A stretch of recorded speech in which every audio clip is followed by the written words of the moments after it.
নমস্কার, কেমন আছেন সবাই? আশা করি ভালো আছেন। আমার রান্নাঘরে আপনাদের সবাইকে স্বাগত জানাই। আজ আবার একটা নতুন রেসিপি নিয়ে আপনাদের সামনে শেয়ার করতে চলে এলাম। আজ বানাবো কাঁচকলার কোপ্তা। এই রেসিপিটা বানাতে সেরকম কোনো মশলা লাগে না। নিরামিষ দিনে আপনারা অনায়াসে বানাতে পারেন, খেতেও কিন্তু দারুণ লাগে। চলুন এবার তাহলে রেসিপিটা দেখে নিন। এখানে আমি 3টে কাঁচকলা নিয়েছি, আপনারা পরিমাণ মতো কাঁচকলা নিয়ে নেবেন। দেখুন, আমি এবারে পেছনের দিকটা সামনের দিকটা কেটে ফেলে মাঝখান থেকে 2 ভাগ করে নেব। এইভাবে প্রত্যেকটা কাঁচকলা কেটে নেব।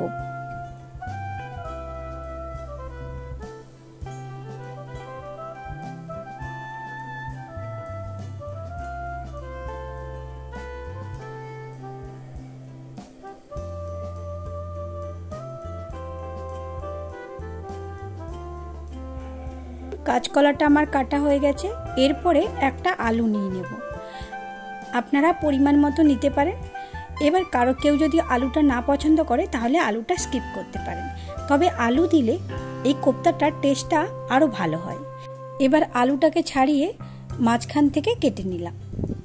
এবারে একটা পাত্র নিয়ে সব উপকরণগুলোকে ধুয়ে নেব। এরপরে একটা প্রেসার কুকার নিয়েছি। এবার কাঁচকলা আর আলুটাকে সেদ্ধ করতে দিয়ে দেব। অবশ্যই আপনাকে এখানে লবণ আর হলুদটা দিতে হবে।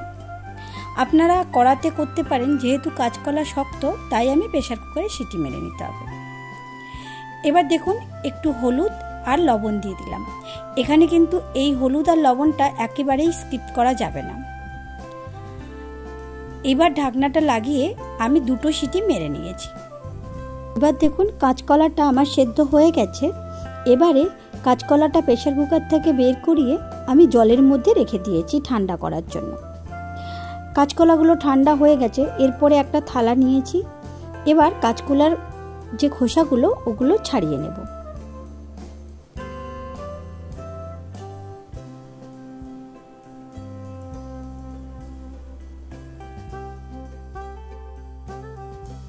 নিরামিষ দিনে এই রেসিপিটা কম উপকরণে খুবই ভালো লাগে আর খেতেও ভালো লাগে।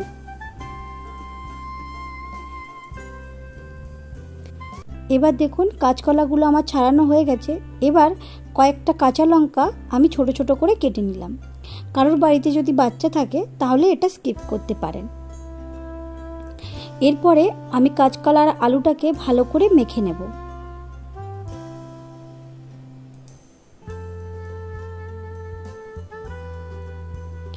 আপনারা যদি চান তাহলে হাত দিয়েও মাখতে পারেন।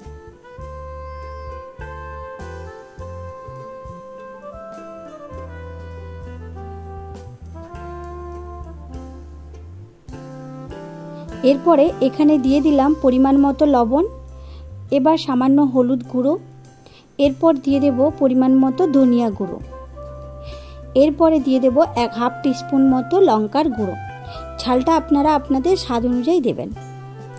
এরপর দিয়ে দিলাম বেশ কিছুটা পরিমাণের ঘি। আমি এখানে 1 টিস্পুন মতো ঘি ইউজ করেছি। এরপর দিয়ে দিলাম 1/2 টিস্পুন মতো আদা বাটা। এখানে অবশ্যই ঘি দেবেন, তাহলে ফ্লেভারটা কিন্তু ভালো হয়। এরপরে এখানে আমি দিয়ে দিলাম 2 টিস্পুন মতো বেসন। আপনারা পরিমাণ মতো বেসন দিয়ে দেবেন। এবারে সব উপকরণগুলো একসঙ্গে মেখে নেব। আমি এখানে শুকনো করে মাখিনি, আপনারা যদি চান তাহলে শুকনো করে মেখে নিতে পারেন। এরপরে আমি ভালো করে হাত দিয়ে মেখে নেব।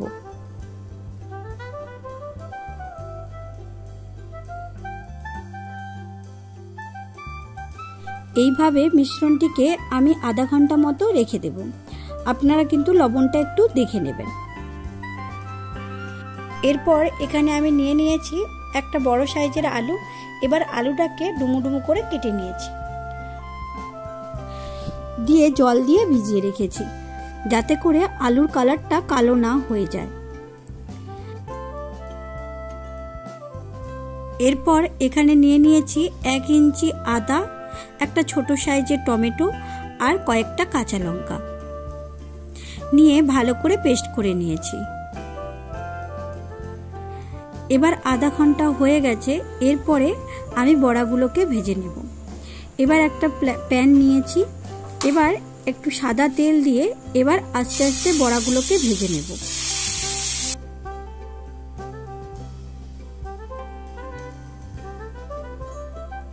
বড়াগুলোকে আপনাকে একটু শক্ত করে ভাজতে হবে, না হলে ঝোলের মধ্যে একদম মিশিয়ে যাবে।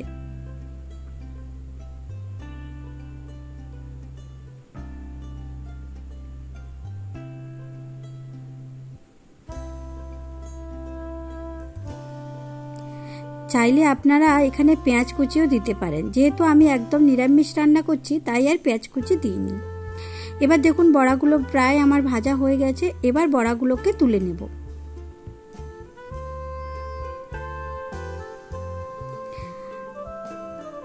এবার আর যে মিশ্রণটি ছিল এবারে আস্তে আস্তে এগুলোকেও ভেজে নেব।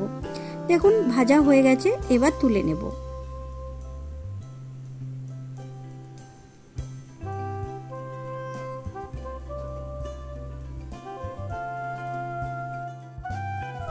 ওই বড়া ভাজার পরে একটু তেল ছিল, তাই ওই তেলের মধ্যে আমি আলুগুলোকে ভেজে নেব।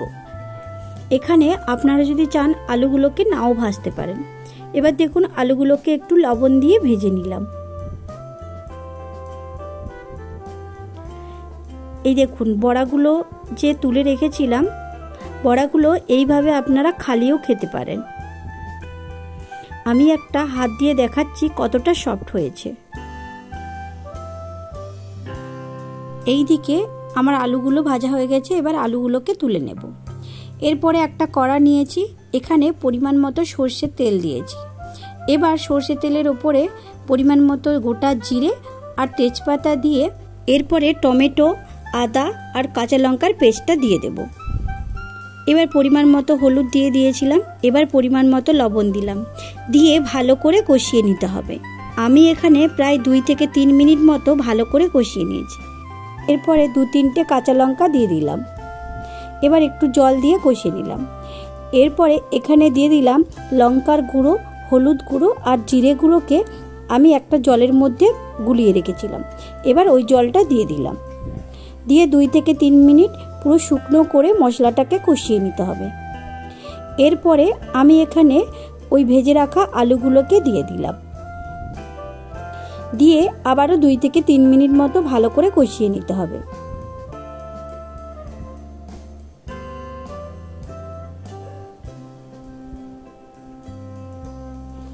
আপনারা যদি চান এখানে আলুগুলোকে না ভেজে একেবারে কষিয়ে নিতে পারেন। আমার যেহেতু বড়া ভাজার পরে তেল ছিল তাই আমি আলুগুলোকে ভেজে নিয়েছি। এরপরে এখানে আমি অল্প অল্প জল দিয়ে ভালো করে কষিয়ে নেব।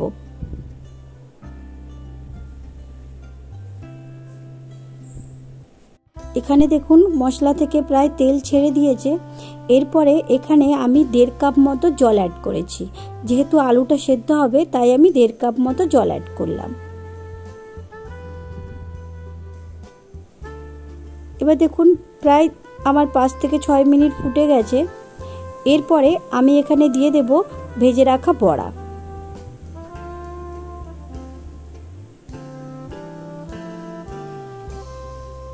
ঝোলটা ফুটলেই বড়াগুলো দিতে হবে, না হলে বেশি নরম হয়ে ঘেটে যাবে।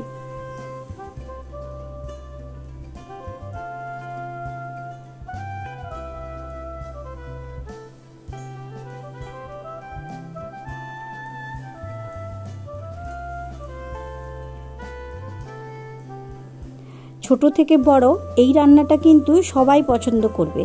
যারা কাঁচকলা খেতে পছন্দ করেন না তাদের জন্য এই রেসিপিটা বানিয়ে দেখবেন। এবার একটু একটু সাবধানে নাড়তে হবে, না হলে বড়াগুলো ভেঙে যাবে। যেহেতু বড়াগুলো খুবই নরম তাই সাবধানে নেড়ে নিতে হবে। আপনারা যেভাবে ঝোলের পরিমাণ খাবেন সেইভাবে আপনারা ঝোলটা মেরে নেবেন। যেহেতু নিরামিষ রান্না এর জন্য এখানে পরিমাণ মতো চিনি দিয়ে দেব। অল্প চিনি, 1/2 টিস্পুন মতো চিনি দেবেন, না হলে রান্নাটা একদম ভালো লাগবে না।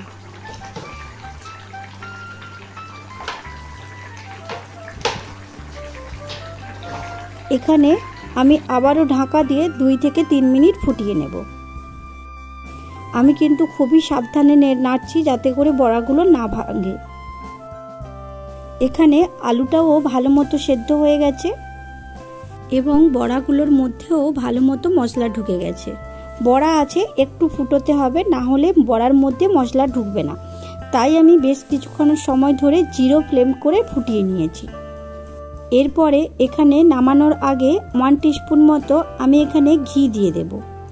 নিরামিষ রান্না ঘি দিলে ফ্লেভারটা আরও ভালো লাগে। এবার আমার এই রান্নাটা রেডি। দেখুন কালারটা কত দারুণ এসছে, খেতে কিন্তু আরও ভালো হয়েছে। এই রান্নাটা গরম ভাতে দারুণ লাগে। আমার এই রেসিপিটা আপনাদের যদি ভালো লেগে থাকে তাহলে নিজেরা বানিয়ে অবশ্যই কমেন্ট করে জানাবেন কেমন হয়েছে। আর যদি ভালো লেগে থাকে একটা লাইক দেবেন। খুব ভালো লেগে থাকলে বন্ধু আর ফ্যামিলির সঙ্গে শেয়ার করবেন। আর আমার পরবর্তী ভিডিও যদি আপনারা দেখতে চান তাহলে সাবস্ক্রাইব করে পাশে থাকবেন। চলুন দেখা হচ্ছে পরের ভিডিওতে।